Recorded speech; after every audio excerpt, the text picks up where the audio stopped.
We all use AI every single day, right? Maybe you're asking for directions or getting help writing an email. But have you ever stopped and wondered what's really going on behind that simple chat window? It's not just a piece of software. It's this massive, invisible structure of technology, raw power, and a whole lot of money. Today, we're going to pull back that curtain and look at the colossal AI stack that makes it all possible. So picture this. You type a question into ChatGPT or you ask Copilot to whip up a PowerPoint slide. What is actually happening in those few seconds? I mean, where does your prompt go? What giant machine does it wake up? That's the exact journey we're taking today, from your screen all the way down to the very foundation of artificial intelligence. And to get a sense of the sheer scale we're talking about, just look at this number, 800 million. That's roughly how many people are using OpenAI's products every single week. That's an absolutely incredible number of people all tapping into this one global machine. So the big question is, how is this machine even built? Well, let's start at the very top with the part we all see and touch. Let's imagine this whole AI stock is like a giant skyscraper.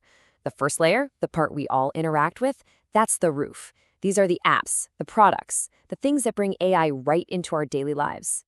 You definitely know these names. You've got Microsoft's Copilot, which is putting AI right inside the software the entire world runs on. Of course, there's OpenAI's ChatGPT, which has basically become everyone's personal AI assistant. Then you have Google, pushing the limits of creativity with Gemini and video generation. And then there are companies like Tesla, who are giving this intelligence a physical body in robots and cars. This is the user experience layer, where all the insane complexity happening underneath is turned into something simple, useful, and kind of magical. And here's what's so exciting about this layer. The whole game is changing.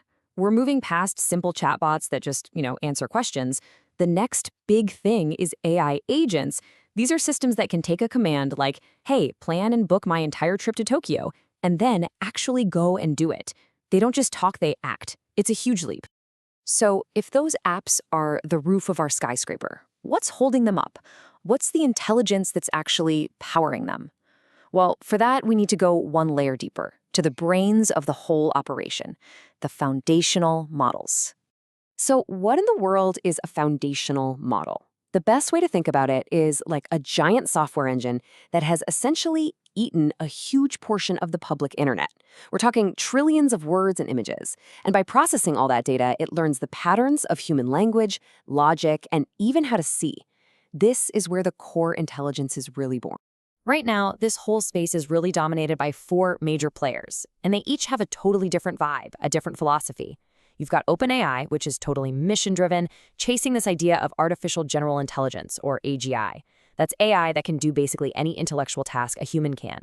Then you've got Google DeepMind, which uses its massive scale to focus on speed with its Gemini model.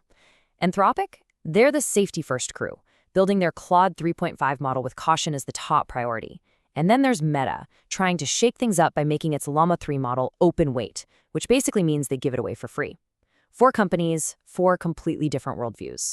Okay, so we have these enormous digital brains trained on basically the entire internet. They're way too big to live on your laptop or your phone, so where do they live?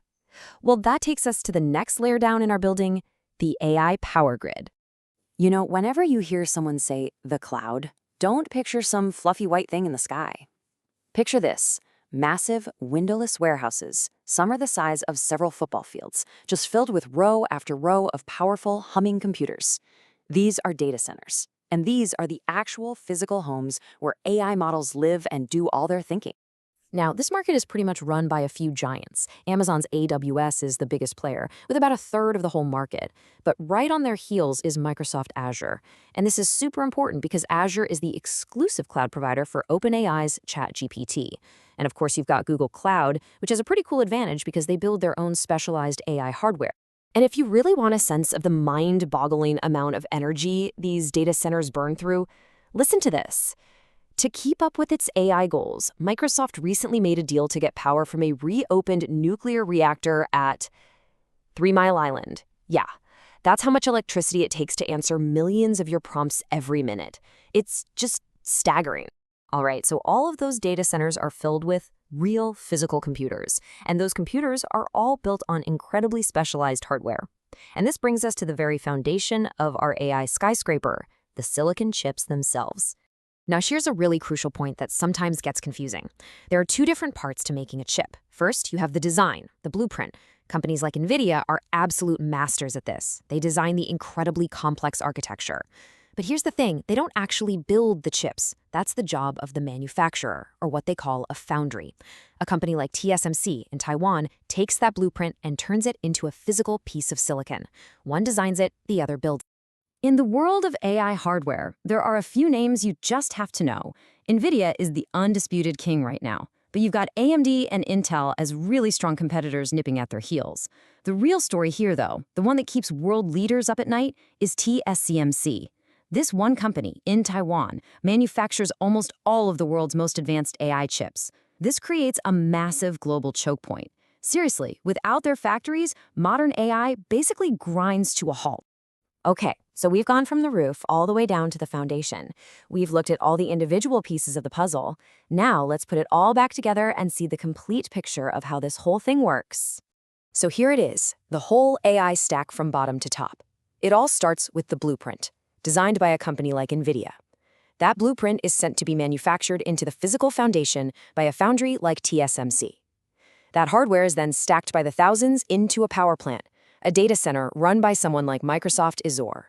On top of all that hardware runs the brain, like OpenAI's GPT-4o model. And finally, all of that power is delivered to you through the roof, that simple ChatGPT interface on your screen. That's it. From silicon to your screen, that is the full AI stack. And that brings us to one last really fascinating thought to leave you with.